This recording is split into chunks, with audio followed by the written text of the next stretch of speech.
I mean, it was very hard to play, just a lot of emotions. But I tried to turn them into good emotions and, just keep a great spirit. Just that's the relationship we had, just all about ball, all about just going out there and be the best and, just getting this thing turned around. So that was kind of the emphasis that we was more focused on, leading up to even coming to Germany, like just go over there and put on the show. After one of your big sacks, you looked up. Did you remember your dad? Oh yeah, it was just like an appreciation, just knowing, I got great people, great angels, watching over me. So it was just, just like this one for you, because I just felt like I was gonna come out and have a good game. I had a great week of preparation, and then, getting ready to get on the plane to get a call like that, it just seemed unreal. But at the end of the day, I knew I had a job to do, and I just wasn't gonna accept no pats on the backs and stuff. So I just put my head down and just kept going forward. Coach Bowles told us he doesn't even know how you got on a plane, let alone came over here and played a full football game. Just what did it take for you mentally, physically, emotionally to be able to do that? I mean, I kept it to myself, because I'm a person that just can, bag myself up into a corner and handle everything and figure it out later. But, I mean, as the week got going and, we had to continue to prepare for the Seahawks, which are a great team, I leaned on just being on the football field. I kind of took that in consideration, and being out there with my brothers, that kind of put everything at ease. At least when we was out there, get to the hotel and I was back by myself, it was a little tougher. But while I was at practice, it was just about doing the correct things to go out and win the football game. Did you think about him while you were out there? I know that you pointed to the sky after you had a sack, but I mean, did you think about him a lot while you were out there, or were you really trying to focus on football? Oh, yeah, I was really trying to focus on the game, because I know at the end of the day, I'm the man with the mic in the middle.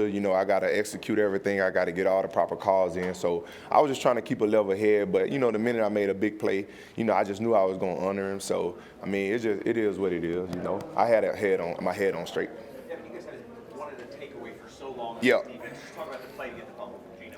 I mean, I told Antoine, that I was going to be the first one to get us back on the takeaway train. And just when I seen him just, scrambling around, we was in the Cub front, and I just knew I had to make a play on him. So I went to wrap with my right hand and punch with my left. And, man, I was celebrating because I knew I got him down. But even more when I seen Joe, like, you got the ball out, you got the ball out. So, I mean, that was a big moment for us because, man, we've been on a drought. And I think in my last interview, I told y'all we've been practicing punching at the ball. So just to see, what we do on the practice field come to life in the game, I mean, that's a huge accomplishment, and it's a step forward to just being a better defense. Talk about taking a step forward. Do you feel like today was a step forward in terms of playing the full 60 minutes as a defense? I know you guys gave up the 2 touchdowns in the fourth quarter there, but are you getting closer to that?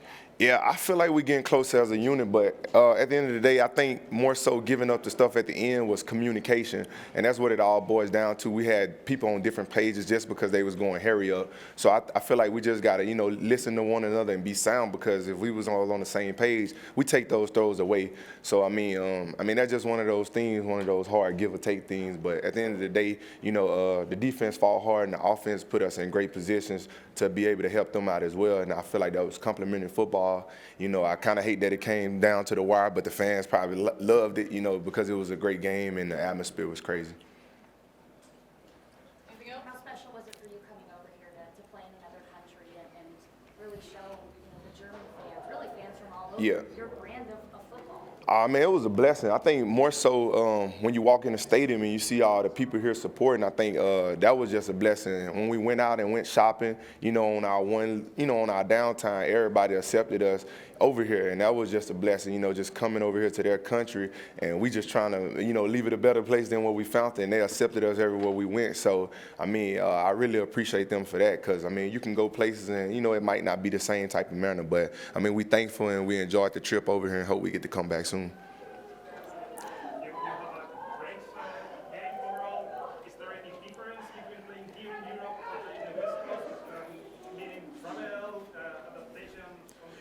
Oh, I think the difference is it's a lot of camaraderie over here. I think one thing, you didn't know who was cheering for who, but you just knew it was loud. So anytime you get to play in front of a loud stadium, you can feed off that energy. And I think that was a good thing for me, just getting to feed off the energy. Even if they was cheering for me or cheering for the Seahawks, they was cheering. So, and I think that was a good thing. So, I mean, I really love the energy over here.